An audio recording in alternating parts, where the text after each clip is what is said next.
Hi, everyone. I'm Dr. John Douillard, and welcome to LifeSpa.com's podcast. Today, we have a really special guest. Our topic today is extra virgin olive oil and the benefits. And we have a researcher from Brown University. His name is Mary Flynn.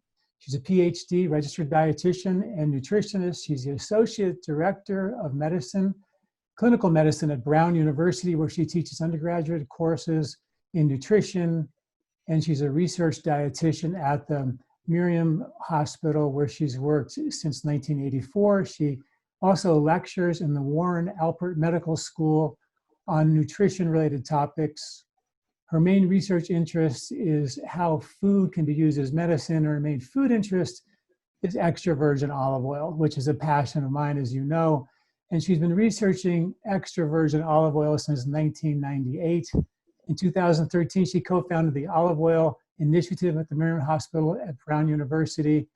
That is a mission for educating the public and the medical community on the health benefits of olive oil. Her website, which you should all go to, is medfooddiet.com. It's MEDFOOD diet.com. Mary, thank you so much for joining us. I really appreciate this. You know, I'm a big fan of olive oil. I think it started many years ago. I went to Italy, and we were in Tuscany, and we picked the olives ourselves, and we put them in a big bucket, and we were all stamping. I don't know if you're supposed to squash them with your feet. Yeah.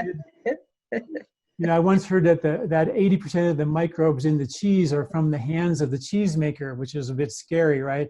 And I was thinking, wonder if some of the bugs from that oil that we made all squishing with our feet was a good or bad batch. I don't know, but I was fascinated. And then a handful of years ago, maybe 10 years ago, we did a taste test. There was a guy who had an olive oil company. He was selling them and had those airplane bottles of like liquor, but they were all olive oil, all these beautiful samples from all over the world. And we had about 30 or 40 of them. So we had a taste test, and one company won, this company called Fandango, which I don't have any financial relationship with. I just called them up and said, hey, you guys won my taste test. You mind if I write you up in my article on my website? And they were like, oh, sure. They turned out to be this beautiful, small little farm, and they hand pick their olives, and they grow to in small batches. It's all organic, and they've won, like, I think 98 medals and 50 gold medals at this point. So they're really doing it well. And then Carol and Jerry Schaefer, they're the owners of that company, they told me about you. And so I'm super fascinated by and grateful for that invitation, and really just a big fan of olive oil. There's so much to talk about. I guess I'd love to just start maybe just a little bit about your history, what got you interested in it. Then I want to dive into some of your research and some of the things that you've discovered with regard to olive oil. That sound good? Sure, that sounds fine. So I started off in 1984 with my master's degree doing research on HDL metabolism. And at that time, the United States government was moving towards low-fat diets. And I knew from working with HDL that low-fat diets were not going to be good for HDL. So it sort of intrigued me.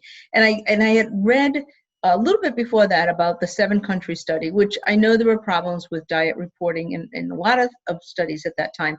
But what it showed was, if you look at people in their natural setting, which this was before 1960, you look at people in the natural setting, and it showed that the people using a lot of olive oil were really, really healthy. It also showed some health benefits in other studies in Asians, so really low fat, but in the natural population. But I thought, why would high fat be good? And I had only been to Italy a few times at that point. I remember thinking, olive oil tastes good, makes stuff taste good, whatever. So I started reading a little bit, but there wasn't as much literature on it. And then in the early 90s, I became interested in breast cancer. And there were 3 studies out of Europe, Greece, Spain, Italy, showing that women raised on olive oil diets did not get as much breast cancer. So I thought, wow, the whole country in the United States is going for low-fat diets. What's the thing here? And so I was working on my PhD, 90 to 94, and I was talking about low-fat diets at that time and still looking into olive oil, but there wasn't as much information. And then in the late 90s, like 98, I co-authored a book called Low Fat Lies, and it was on how low-fat diets were not helpful, but the editor said, you don't like low-fat diets, what do you like? And I said, a Mediterranean diet, and she said, oh, it's too high in fat, it'll make people fat. And I said, no, it won't. If they're not overeating, they'll lose weight. So I did a small non-controlled study just asking women to eat this way that I propose. And I said, try to lose weight. And what they kept saying to me was, and I had done research on weight control in the 80s, and everyone, people don't like low-fat diets because they're hungry. And everyone kept saying, I am not hungry and I'm losing weight. And I thought, wow, how intriguing. They were using olive oil every day, 3 tablespoons. So I started, I took a pay cut to relieve myself of some time to work on research. And I started just doing little studies, and then was able to get a grant with women with breast cancer, comparing my diet to the Cancer Institute diet. And again, people said I'm not hungry, they lost more weight, and they had other benefits. So my other research spun from there. And then so the literature on olive oil only started probably around 2000, the real specific research. And what intrigued me was there's no downside. Everything is good. It improves so many things. It's just this host of things which we can get into that it will improve. Plus it tastes good. It's reasonably priced. It's just a fascinating food, I think. So you mentioned in the very beginning that you were doing research on HCl, right? HDL. Yeah. High density lipoprotein, HDL. Oh, HDL. Okay. Yep. I got it. Yeah. So that makes sense. And in your studies, you found that clearly olive oil increases HDL, and it also saw in one study you saw it lowered LDLs, but also it lowered triglycerides as well. Is that true? Mm-hmm. It is true. And so triglycerides are blood fat, and they would provide fat to our body for energy. And in the United States, I think because people rely so much on vegetable seed oils, so that's corn, safflower, soybean, that type of oil, those are highly polyunsaturated, so they oxidize. So if you're eating a lot of that in your diet, you're introducing all this oxidation into your body. So the ability of olive oil to lower triglycerides is really because it's a fat. Most fat will lower triglycerides anyway, but olive oil doesn't oxidize. If anything, it decreases oxidation. So it's like a double benefit. So let's talk about the bad oils for just a second, the polyunsaturated fatty acids, the cooking oils that we use. Is it just the fact that they're polyunsaturated, or is it because they're so highly processed, bleached, boiled, and deodorized that makes them bad? That's a good question. I don't know enough about that to comment. I just know that when studies look at, like in Europe, they look at the women who have breast cancer in Europe, and they look at the breast tissue. If it's high in polyunsaturated fats, that means they've eaten more polyunsaturated fat. And women with breast cancer have higher amounts of polyunsaturated fat in their breast tissue. So it does get into our body, it becomes part of our body. And I do have people ask me about that stripping. What I do know is canola oil, which came on the US market when they realized olive oil was healthy. They thought it was the monounsaturated fat content of olive oil, which it's not. It's other things we'll talk about. But canola oil was created to be a substitute for high monounsaturated fat oil. But it's stripped. They have to strip these long chain fatty acids, and I think they're like 22, 24, or whatever. And apparently it's very unstable, because this was an interesting study published in Australia a couple of years ago showing that if you're looking at what do you cook with, extra virgin olive oil, coconut oil, canola oil, avocado oil, and I want to say grapeseed oil. And what they showed was canola oil was by far the least healthy. It introduced all these polar compounds into the food, which is really bad. That would really increase oxidation. And when I read the study, I thought, I wonder if because that's a really processed oil. The other ones are also, but this is more processed because they've got to strip these fatty acids out of it. Right. Yeah, because it doesn't exist as canola oil in nature. It has to be sort of be made that way. You did a study, I think it was, where one group took olive oil and fish and chicken, and the other group had canola oil and meat, right? Well, actually, the olive oil group they couldn't have red meat, but they had limited fish and seafood. I try to get people to eat at least 3 days a week vegetarian, so it's olive oil, vegetable, and a starch. Olive oil being the juice of the olive fruit. It's really the only oil we have that's just natural, and it's part of a plant-based diet. Right. Would avocado oil be similar or no? Avocado oil is not processed like other oils, but it doesn't have health benefits. It hasn't been shown to have any health benefits. The way I think olive is just different because the health benefits of plant foods are through these phytonutrients, PHYTO nutrients.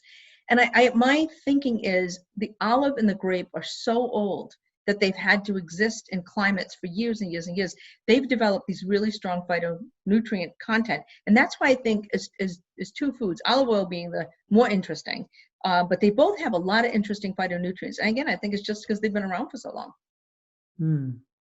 Wow. So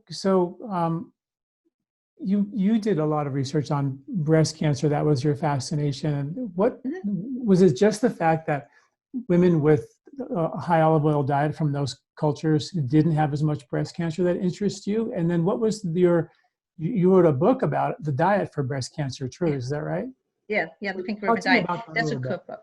Yeah, so cookbook, I became interested. Everybody loves a cookbook and recipe. So talk about that a bit. Okay. All right. So my way of cooking is very simple. It's olive oil, vegetable, and a starch. And the permutations are limitless. I mean, there are many things you can make, so many starches and vegetables, whatever. So when I started working in breast cancer, my interest came because I had a good friend diagnosed young. She was in her 30s and she was diagnosed with breast cancer. So that was in the 90s. And that's when I became interested in, why are they going towards low-fat diets? Because low-fat diets increase, at that time they were high in carbohydrate. So they would increase fasting blood glucose and fasting insulin, both of which are not good for cancer. High blood glucose can potentially feed cancer cells. High insulin can potentially make it grow. So they're not good. So I thought, why would this be? And that's where I focused on the breast cancer thing. So when I started doing the research with the women, one of the things they said was, this is so easy to cook this way. The food tastes great. Vegetables taste really good. And it's really, really cheap. And so that's where I got into a lot of food insecurity work, working in this way of cooking is really inexpensive. Most recipes cost, unless you're buying expensive vegetables, most recipes cost less than $1.50 a serving, which is really economical. So that's where I get interested in. And then from there, one or two of the women in that study, they went to a physician who also specialized in prostate cancer. So then he had me working with men with prostate cancer, which was really interesting because both he and I said, can we get men to eat this way? I mean, you hate to be stereotypic, but this is 10, 12 years ago. We were saying, can we get men to eat less meat? Would that really work? And if anything, they embraced it at least as much as the women did. And they ate more vegetables because the olive oil makes it taste better. We also need fat to absorb what makes vegetables cancer protective, the color in them, the carotenoids. So if you're eating your dark vegetables without fat, it doesn't matter what fat, you have to have some fat there. You're not getting into your body what will fight the cancer. And olive oil makes them taste better. So it's like this really good combination. People eat a lot more vegetables when you tell them to cook them in olive oil. That's a really beautiful thing. It's a classic understanding in Ayurvedic medicine too. They would always add a little bit of fat to deliver the nutrients as a kind of a bioenhancer or a carrier. So like ghee, they would use ghee, and which is interesting. Even today, though, after all this time, if you talk to the American Heart Association, they're going to still recommend a low-fat diet if you have heart issues. Yeah, and it's just crazy. All right, so I'll tell you what I think it is. I'm not involved in the Heart Association, but this is my thing when I teach it to my undergrads in particular. The medical students, I do more lecturing here and there. With my undergrads, I get them for a whole semester. And what I say is, so people focus on low-density lipoprotein, LDL. And that has some relationship to heart disease, but it's not, I don't think you can say it's as strong as people think it is. And I really think it's very much pharmaceutically driven that you need to get it this low, because you need more meds to get it low. But what happens is, without to get too much on the chemistry of this, but so our bodies make these packages, these lipoproteins called VLDL, and they carry the fat that we make in our body. They carry it out of the liver into the bloodstream. When they break up enough, you're storing fat, they become an LDL. So what happens with a low-fat diet is you end up, you get so much triglyceride that you can't effectively break it down to LDL. And so your LDL looks low, but it's because everything's backed up at this other particle. And they look at these apoproteins, ApoB, and the ApoB doesn't change. And so if it isn't changing, you haven't changed anything. So so if your focus is on LDL, yes, a low-fat diet sounds good. But if your focus is on overall heart disease prevention, you've got to look at the whole profile, HDL, VLDL, your fasting triglycerides. And that's where I think the focus gets lost. And so what happens is when people come off of low-fat diets, their LDL goes up, but everything else is improved, and people miss that part of it. So I don't know why I don't know why they're so focused. And now there's a new rise of these they're called plant docs. And it's sort of a new phenomenon. I'm hearing about it from my medical students, but they're advocating for low-fat diets, and then they just tell people to eat more fiber. I mean, that's not helpful, because people then will go to the market and start looking at labels, and they find fiber in yogurt. Oh, I'll buy this yogurt. Then I find fiber, in a snack bar. I'll buy this. You tell people to eat fruits and vegetables. They do have fiber in them, but fiber is not what makes them healthy. So that's where I think it gets confusing. And when I speak to the medical students, I always say, you are trained in medicine, and it's great you're being exposed to nutrition, but be very careful going forward how you translate this, because you will confuse people. And then I get them, and they'll say, my doctor said a low-fat diet. I'm thinking, no, I can't believe low-fat diets might be coming back. I just can't believe that people would fall for that. Yeah, and I think you made an interesting point there.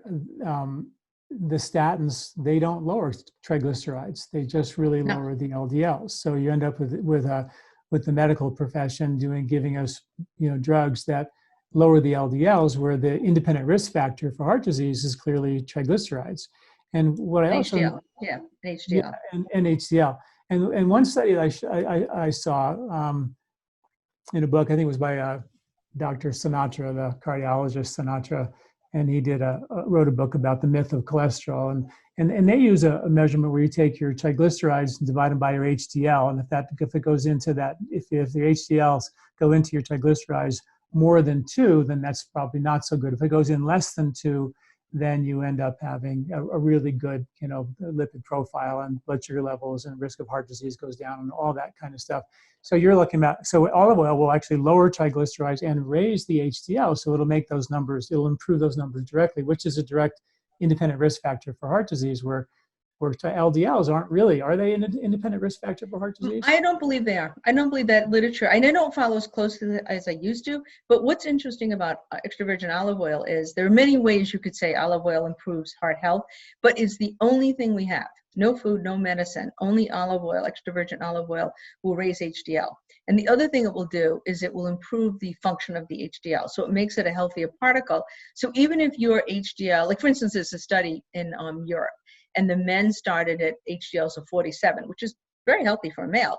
And the HDL did not change statistically. It went up a little bit, but didn't statistically improve. But the particle ability to improve your health changed dramatically. That changed significantly. So what it says is, even if if you start at a high number, like if you had a 60 HDL and you weren't using olive oil, you start using olive oil, your HDL probably won't go up much, but the health of it does. So that's why it's really interesting. But no medicine changes HDL. We just don't have it. Right. You mentioned about fiber. Fiber is interesting because the bile attaches to the fiber, and the bile is like a little Pac-Man, right? Gobbling up toxins in your liver and in cleaning your intestinal tract. And if you don't have a high fiber diet, then you're not going to take the bile to the toilet. It'll actually get reabsorbed back into your blood, back into your liver. But it sort of goes the other way around too. It's not just a high fiber diet. You have to have the fats to make the bile to attach to the fiber to get it to the toilet. So it's a two-part equation. Is that true? Yeah, and the thing is, so why I don't like people just using the word fiber is that I find that people start to use things like Metamucil and the things that are they just think of the fiber component. But if you tell people to eat more fruits and vegetables, and you give them I always say fruits at breakfast and lunch, vegetables at least lunch and dinner, and several big servings at each one, you're naturally going to get more fiber. The problem with fiber in food is we know what foods have soluble fiber, which foods have insoluble fiber, but the chemical analysis for fiber is not good. It's harsher than our bodies are. So there's probably more fiber in the food. But I guess, again, when I find people focusing on fiber, they end up looking at food labels and synthetic foods and not just saying fruits and vegetables. Fruits and vegetables just come with all these other benefits that make it great. Right. You mentioned food insecurity a minute ago, and you did a study on that with medical students, but I don't think people know what food insecurity is. Sure. When I read your study, I was like, what is that? So tell us what that is and tell us about it. I will. And so it's the U.S. government's fancy name for talking about people who don't have enough food. They actually call it food security. Whose food's secure? Like you have enough food. So there's a number of definitions, but basically an easy definition is having enough food, nutritious food to meet your needs, and then they add things like you are obtaining it in a, you know, socially acceptable way, like you're not stealing food. But basically, it's, do you have enough food to eat? So you can have a situation. The study that I initially did was with people who would go to food pantries. So I think through the whole country, I've worked pretty extensively with food pantries, and I've been on the Rhode Island Community Food Bank minus 2 years since 2005. And because you have to cycle off for a couple, like these spaces, but I've been very involved with them. So food, if someone goes to a food pantry, they're basically food insecure. And what that means is you don't have enough food for at least some meals out of the month. It gets worse when there are kids involved. So what I said was, I wanted to know, because there's a lot of data on food insecurity, and everybody's measuring it. This is back like in 2006. Everyone was measuring it, but I couldn't find anyone fixing it. So I said, if I get people, knowing from these women with breast cancer, knowing that they said that this was an inexpensive way to eat and it was easy, I thought, and I had worked for Share Our Strength in the 90s, and I developed their HIV protocol. Share Our Strength had a chef with a dietitian, and the people made a meal with you. The folks who came in, they made a meal with you. And what I found was, it was kind of slowed down, because if I said to you, hey, you chop these celery and you grade this, like some people freeze, like, what is chopping? What is grading? So I set this up. So we went into food pantries, we made a recipe, olive oil, vegetable starch, in front of them in an electric skillet, had them sample it. And then we gave them groceries, enough for they could make that 3 meals a week. We gave that during the 6 weeks of cooking was at that time. And then I followed them for 6 months. I collected all the grocery receipts 4 weeks before, through the 6 weeks of cooking, and then 6 months after. And all I wanted to say was low income people will cook this way. We weighed them too, because I was afraid if they gained weight, people would, you know, squabble about that. So it turned out they did greatly embrace this. Their food insecurity decreased on all levels, significantly decreased as a number from what you can do on a scale, but also they were going to food pantries less often, their food stamps were lasting longer. I came at it from all different ways, but what was interesting was there was no nutrition education as part of this. Like, we never said, don't buy meat. We just said, make these recipes 3 times a week. And we never said, don't, you know, fast food, but fast food went down, meat, purchasing of meat went down, snack foods, desserts, and carbonated beverages all went down. Huge decreases in their grocery bills. And the thing that I found that I liked best of this study was, I met these people in the beginning, and then about halfway through the program, the food bank that was helping with this, we were able to get funding to bring someone in, because the food bank was afraid that I was developing a relationship with these people that was positive, but still they wanted to please me. So take me out of it and meet me at the beginning, meet me way at the end. But what was happening was, if you don't have enough food, enough money for food, it mainly affects your head. Start with mental health, depression. These people will becoming people in the program were becoming so happy, and it was like they were just new people, and they were just thrilled. They could feed themselves, they could feed their kids, they could feed their parents. It was just a really gratifying experience. So from that, I did it. I became interested in food insecurity in general, and I tried to initially do some work in the Brown University undergrad, but for various reasons they weren't interested in my doing the program, which is fine. So then I work in the medical school, and I went to them and said, you know, explain this thing, and you're more common than not. People said to me, I don't understand. You don't think they have money for food? But I thought, you know, undergrads have been very much studied in the United States, but most of these kids, if you made it to a medical school, you've gone to a pretty expensive undergrad. Now, maybe it was all covered for you, but chances are you got some bills from that. Now you're in medical school for 4 years, you're going to be a student. You don't have a social life. You're only 24 years old, no social life. What if you don't have enough money for food? You're in a new city. All these things I'm thinking could be happening to these people that are pretty young. So when I did that study, we found, I believe we finished, it was 35% food insecure. It was higher than what you see in undergrads, but it could speak to the fact that if this program was advertised and someone didn't have the resources or the ability to cook, or they worried about food, maybe they went to the program because of that. We might have drawn people, but it wasn't mandatory. But it was very well received in the medical school. And we published a paper looking at the how you put it up together. And now we have one coming out in June that will be the results of, we did a wider survey of the medical school to find out food insecurity and what their problems were. Some of it was finances, but a certain amount of it was the time to cook. I'm sorry, the time to grocery shop. And so we were able to get a local Stop and Shop is a big Northeast grocery chain. They gave us Peapod, the home delivery of food. We got it free for, I think, 3 months, and it was only like $5, but they got a credit. They were really great to work with. And it just shows that, I just called them up and said, hey, can you help us out? We got these food insecure medical students. What can we work with? And they gave me this, they were very, very generous in what they gave us.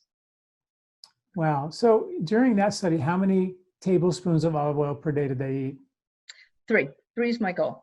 3 is your goal. And that's it. Yep. And that's it usually comes out very close to 3 when we look at the numbers, like 2.9, plus or minus 1.2 or something. I have anyone that's gone through that, it's all self-report, but that's done a lot in nutrition. I've never had anyone say to me, no, I'm not using olive oil. If anything, people say how much they enjoy it, how great it tastes. There are issues in the industry on what is extra virgin because the United States government doesn't well control the labeling.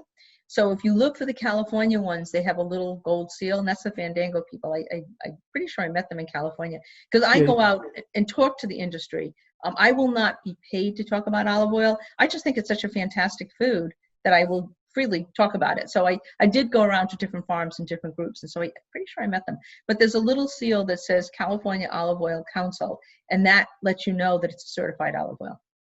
Right. And it has to be certified by the California Certified Organic Farmers. There should be another seal on there. There's another one. Yep, that's another one. So those 2 seals are the 2 that you'd be looking for. I want to talk about quality of olive oil in just a second, but I want to maybe just sum up this discussion about your research. 3 tablespoons of olive oil per day. Is that for everybody? Is it contraindicated in anybody with heart disease? And if you could just sum up, what are the benefits that for sure people would get if they did 3?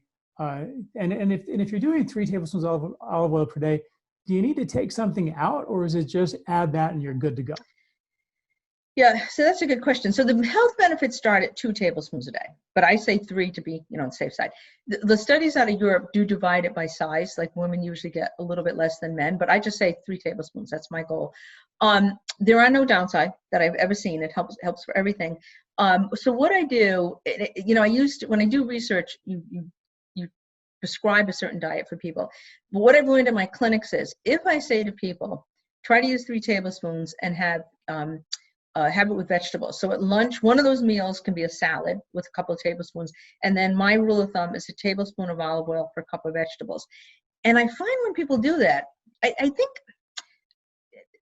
and people say this of me, I try to be positive in my message. So I tell people to do that. And I don't say, and don't eat dessert and don't have that donut, whatever.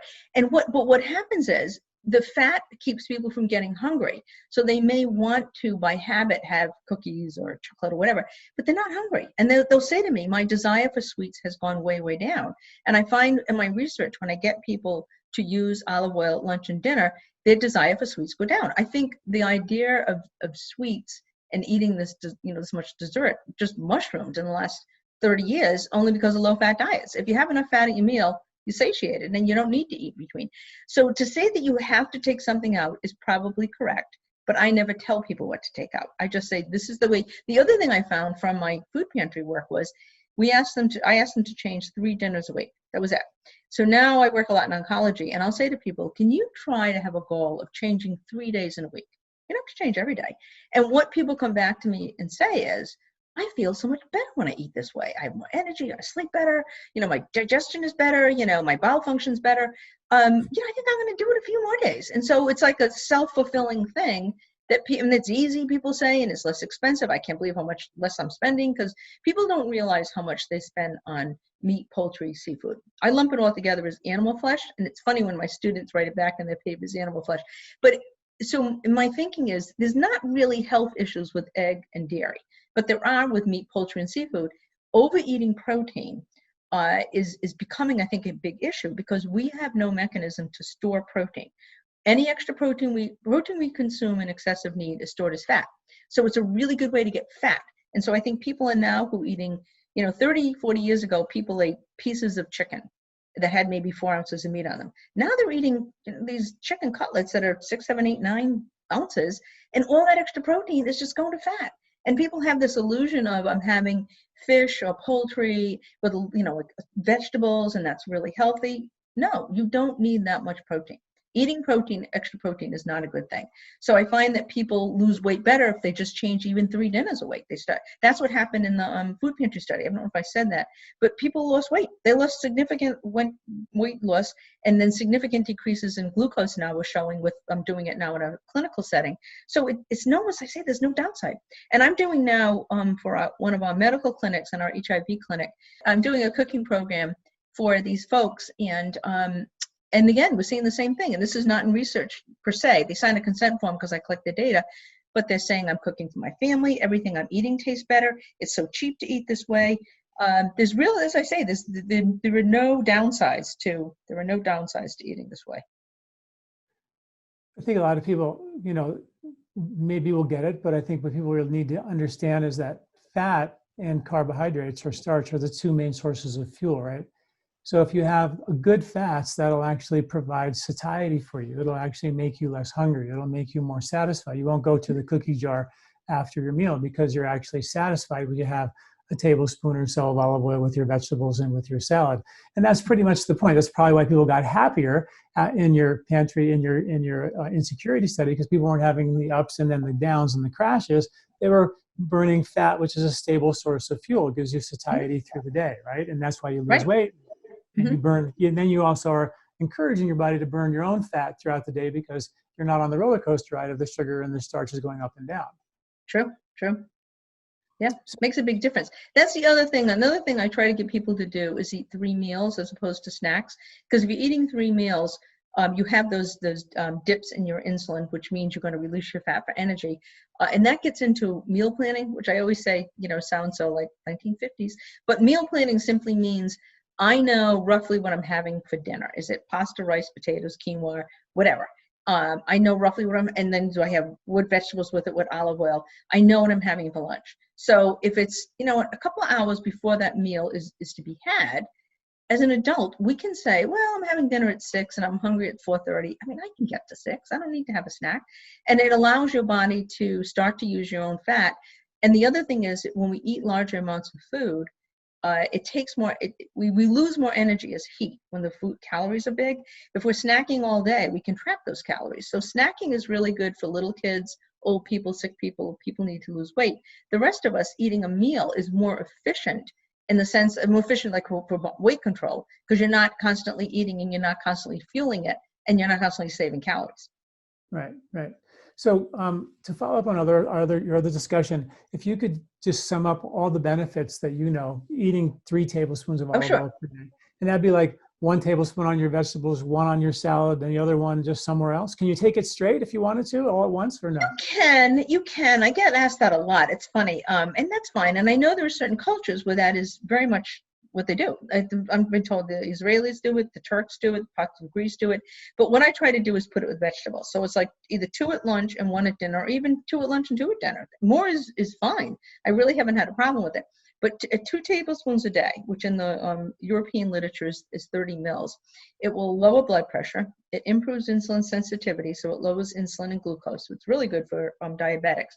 Decreases inflammation, decreases oxidation, makes blood less coagulated, increases HDL, increases its function, related to lower body weight. There are some studies relating it to decreasing waist size at the same amount of weight loss, but I don't know if that's really true. That gets down to like this PPAR level so I'm not comfortable with that part, but I do know it can be used for weight control. That I know, and it lowers your food budget if you're using olive oil as opposed to meat products. So it has, as I say, the benefits are really. There's no food that will do what that does. There's no medicine that will do that does. And it makes everything taste better. That's, I think, is the bonus to the whole thing. So with regard to heart disease, what's your take on the saturated fat versus the monosaturated, so the polyunsaturated, and what does olive oil do specifically for heart disease, like plaque, things like that? Is there any studies on that? I'm not sure of plaque, but it is related to beta endothelial function. There's a group kind of running around the universe that's saying it is not related to good. It's related to causing problems in endothelial function. That's not true. It helps nitric oxide release. What that gets into is, and this is where it gets tricky in the literature. So for probably up to 10 years ago, people will just say olive oil, or they'll say extra virgin olive oil, and that's it. They won't describe it, otherwise describe it. And so you don't really know what they're using. And so I've been involved with the industry from the standpoint of, I want good olive oil. I want good olive oil for research. I want it for my patients. So I got involved contacting companies and getting them to release their phenols, so I know what's going on. And so now I encourage people to say in their studies, where did you get the olive oil? What was the phenol content? Do you know the varietal? Tell as much information as possible so someone can replicate this information. It gets a little confusing when you look at the old studies. And I know this group that says it is not good for endothelial function. I know the study that they're using just said olive oil. And based on the study results, it was probably, when it's just olive oil, it's almost like it's been stripped of everything, and it's chemically cleaned, and it can be sold in some states, in some countries, but it's not something that has any health benefits. So that's why you have to be careful. And so that's why I'm empathetic when people say these things, that it does bad things. I'll say, no, if you look at what it's doing for olive oil, because all the research in the last 10 years has used extra virgin, or say that they do, and then you see these health benefits. But even if it says extra virgin, olive oil, we don't really know for sure it is. I mean, that UC Davis study came out and said 73% of the olive oil tested in the retail market were adulterated. And so there's a lot of that, right? So there is, and some of the companies, so for instance, I know like the Colavita oil in that study came out poor. But then that family worked to get the good product. They turned around and had a good product. There were other companies that looked at that and they said, I almost think it's like they think Americans would just buy anything, they slap a label from Europe and we'll buy it.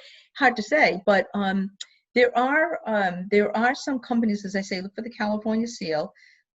The word California on the label does not mean it's from California. There's one company that has the word California on it, and when you look, they used to be California olive oil. Now when you turn over the bottle, it's from Spain and Greece and Italy. It's this mixed up thing. So it is confusing, but there are companies that are reputable, and that's ones that, as they say, to get them. I mean, I know what some of them are. I'm not sure if I should use names, but I know that there are ones that are better. And I am working with people, the North American olive oil producers. They I bet could be contacted because they work with the whole country. California produces the most, I believe, but there's also olive oil that will eventually be produced in Texas, Georgia. I think Arizona has the trees, but I'm not sure how their industry is, but it will be improved. There were people that I was consulted when they were working on this labeling to propose to the FDA to try to change it. And right now I'm trying to get money to compare extra virgin olive oil to olive oil. Because right now, health people just say olive oil. They don't make that distinction, so people don't know. One of the rules of thumb, I think, is, and it's by no means hard and fast, because then I'll get emails over this, but it isn't hard and fast. If you think of how olive oil is produced, in the United States, it's produced pretty efficiently because they can use machines to strip some of the trees, so it's made, it made it a less expensive cost. But you think in most of Europe, you still have hand picking. So that is very labor intensive, very time consuming. And then you're going to make the oil, you're going to ship the oil, you're going to pay tariffs on the oil. So if you have a standard bottle of oil and it's less than, my ballpark is like $15, $18. If it's less than that, it can't be extra virgin olive oil if it's from out of this country. Now, if it's from this country, you can get really, like Colavita sells, Cobram Estates, they sell about $10 for the standard bottle in the restaurant. And so what I will go through with patients, particularly my low-income patients, is I show them labels of bottles that are reputable, and I'll say, so you go to the market, and this one says $10 or $11, and then you're looking at one that says $6, and you're thinking, oh, I'll buy the 6. The 6 has no health benefits. $4 more, you get the health benefits. So I think if you look at how many tablespoons are in a bottle, and if you're using 2 or 3 tablespoons a day, you can say, all right, this bottle for $10 is going to last me, 10 days, 15 days, whatever. So it's not that much. And all these things it does, it's so much cheaper than medicine. That is, so we try to bring it down that way. But I'm very empathetic. I tell people when olive oil is on sale. I mean, I'm very empathetic to costing. So it is something that I look at. Can you describe for us, I'm sure people would love to hear, like when you actually make olive oil, what is extra virgin olive oil versus olive oil? Because it's just the end of the press versus the beginning of the press. Is that right? So by a definition, that's a good question, because by definition, all extra virgin olive oil is cold press and fresh press. That's how it's made. So those things are marketing terms. So So you it's the said olive cold press and first press, right? first press. That's it. For it to be extra virgin olive oil, it has to be that. So to be qualified for extra virgin, there are chemical tests they do.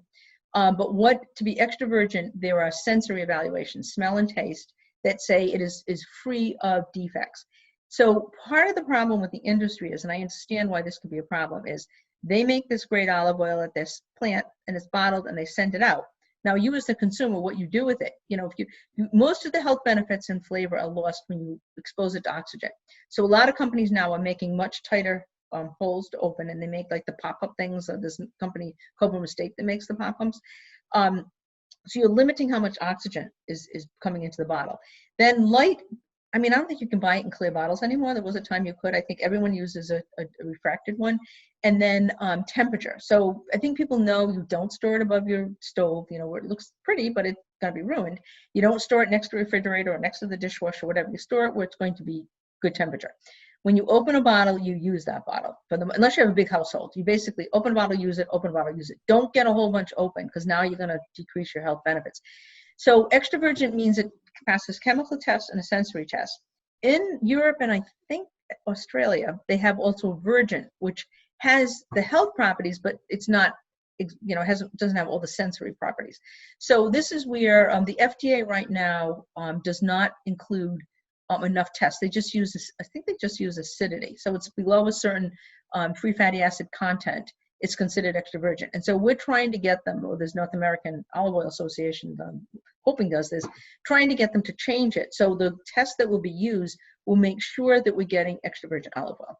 So I think if companies posted on their website at time of production what this looked like, that's when they have it. Now when they ship it out and something happens, they can't be responsible, because you can't have people pulling stuff off the shelf and saying, no, it's not what it is, or whatever. So that's where the companies get a little concerned. They can't put it on the bottle, but I think if they put it on a website, I think that would be useful.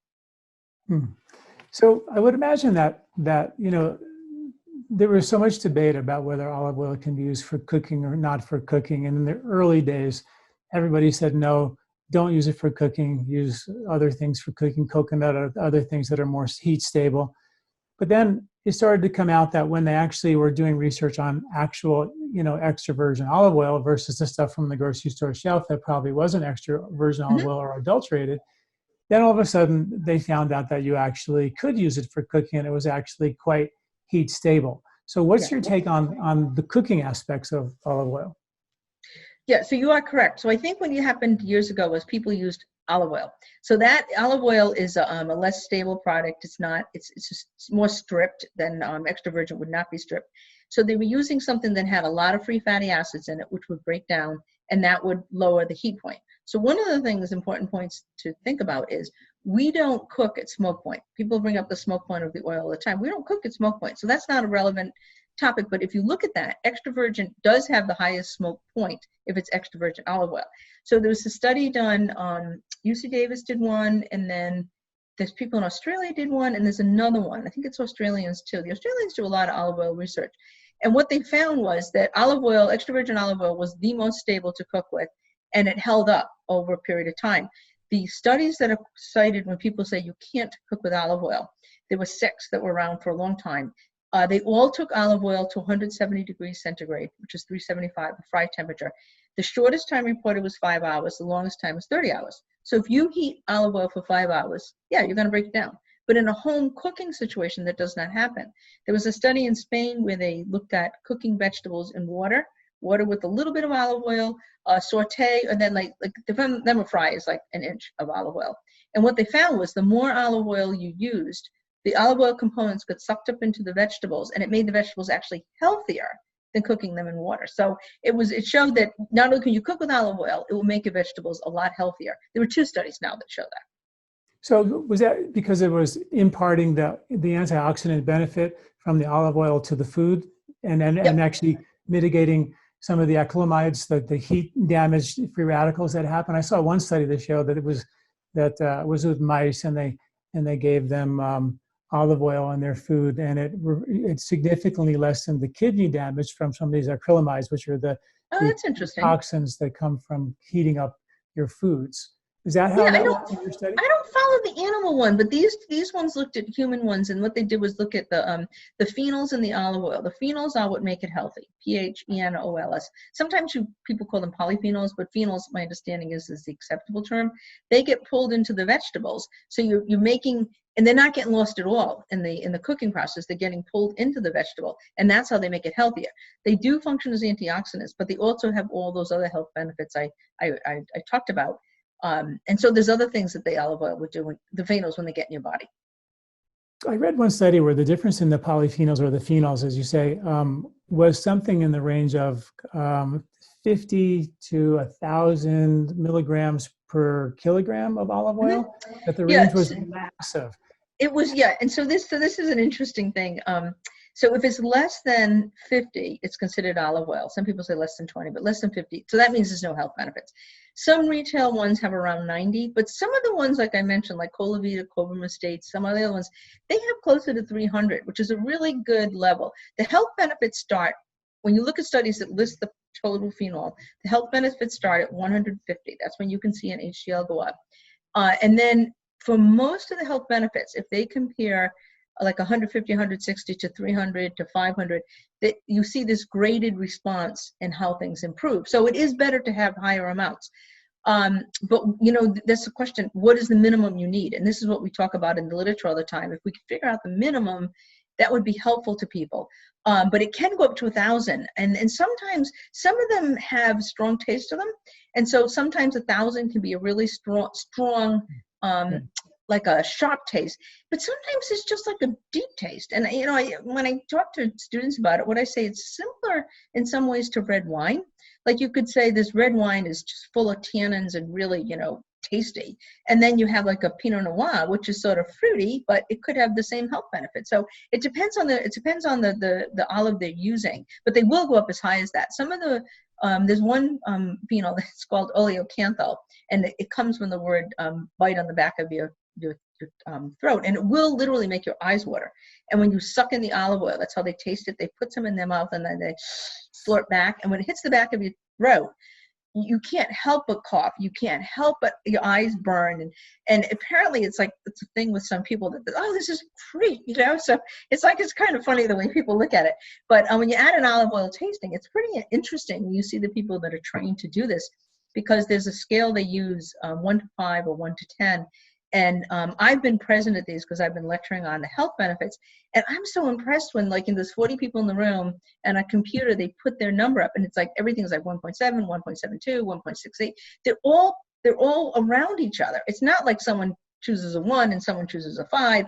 They know what they're doing. And that's why, you know, I see real confidence in people doing taste testing. I think it's a very impressive skill. It is a skill. You have to learn, you have to be trained, you have to be certified all the time. They send you blind samples and you have to come out, you know, to correct, to still stay on these panels. But it's a pretty cool thing that they do, I think. Yeah, and so with the phenol content, do the companies actually publish that information? Is that something that's available typically, or is it crop by crop and batch by batch? It is. It's done annually. And so when they know, some of the companies that, I think it's becoming more and more common in California in particular. But that's why I'm trying to say the California industry, would they start putting it on their website? And if they do that, will they pull other people into it saying, well, you know, if they have it, we have to have it, type of thing. But at least it would give people a knowledge of, you know, what am I starting with for phenols? Which one is better? And people are very interested in winning contests for taste.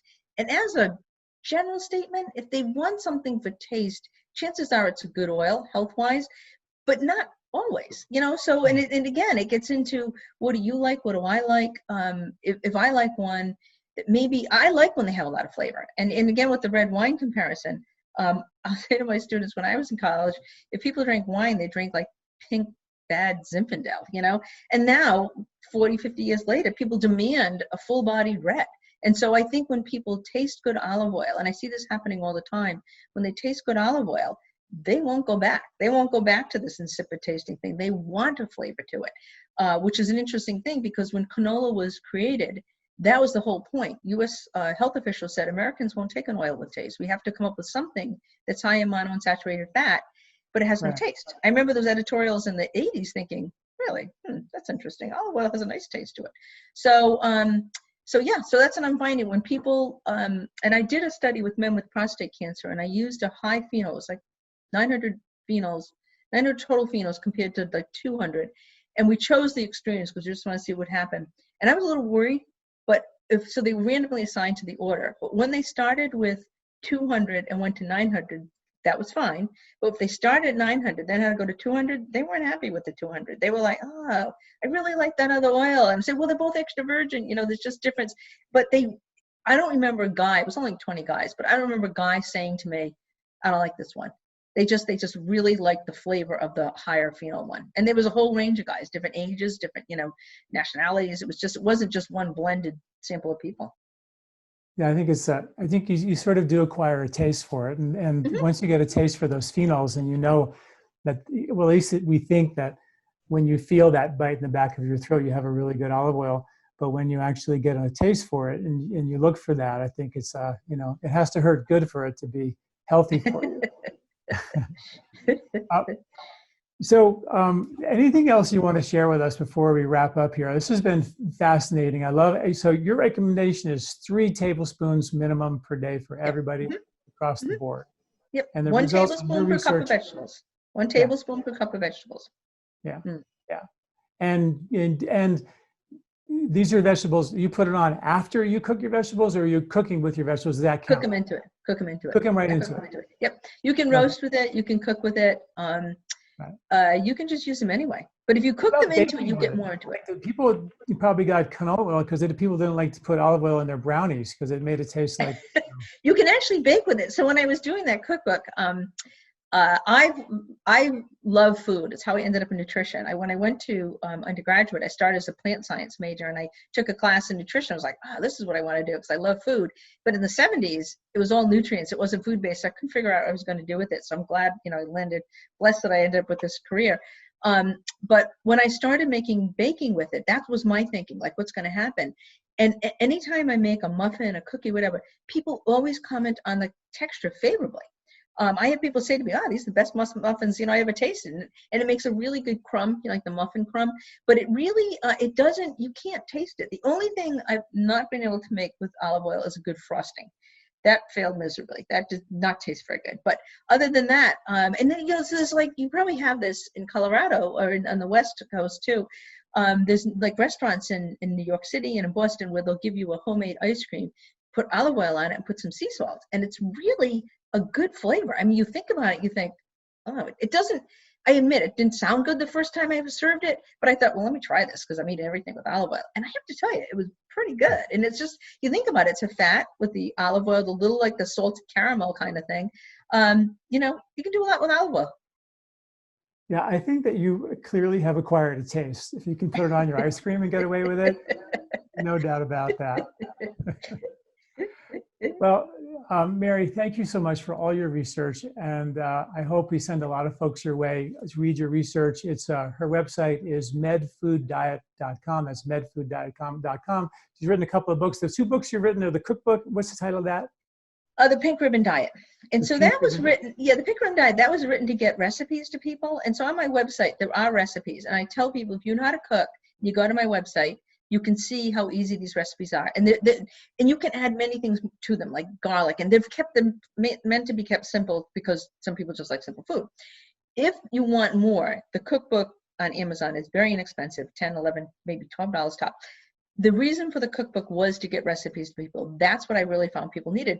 But I have to say, over the years, that's been out 10 years now. Over the years, I get emails from all over the world. People who had breast cancer diagnosis picked it up, and they found it useful to look at how I can work with food, because a lot of clinics still are very medicine based, and they use older guidelines for nutrition, and this is a way that people can actually eat in a way that make them healthy.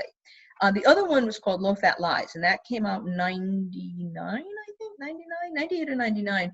And at that time, low-fat diets were all the rage. And so we did get really interesting press on that, like a lot of pushback. And it could be revamped, but the message still holds. I mean, it's still selling books, which is interesting, but the message still holds that the whole low-fat diet thing was a fraud, and it was just perpetrated by people, working in that area. It's like people who worked in low-fat diets got together and came up with these guidelines. not quite as simple as that, but it wasn't like they looked at what was going to happen. And you just think the spin-offs are just really sad. Obesity and diabetes and cancer and heart disease is just, it's just unfortunate. And food doesn't taste good. Without fat, the food isn't going to taste good. Did you ever run across, just because you wrote the book, the Pink Ribbon Diet, which is for breast cancer survivors, did you ever run across any research that the olive oil would actually block the uptake of estrogens into the breast tissue? No, but that's an interesting thought. That's an interesting The thought. No, I iodine haven't does seen that. Certain things do that. And I was just curious if that's one of the reasons why olive oil does protect the breasts. I don't know. That could be interesting. Yeah, there's things they've done on the in animal studies and in cellular models, which if they could scale up to humans would be interesting to look at. I am not aware of that one. I should look into that because that would make that interesting. Yeah, I just was curious. It just was in the back of my head. I thought I'd ask because they did so good for breast cancer. You wrote a whole book about it. But we'll both dig into it and figure it out. Good. Mary, thank you so much. Thanks for what you do. Thank you, Dr. John. I appreciate your interest. I'd love to have you back sometime. So Sure. appreciate it. Right. Okay, Great. thank you. Thank you. Do you like this video? Don't forget to subscribe and share. This recording is brought to you by LifeSpa, where ancient Ayurvedic wisdom meets modern science. Get access to free health video newsletters by Dr. John at lifespa.com. These statements have not been evaluated by the FDA. These products are not intended to diagnose, treat, cure, or prevent any disease.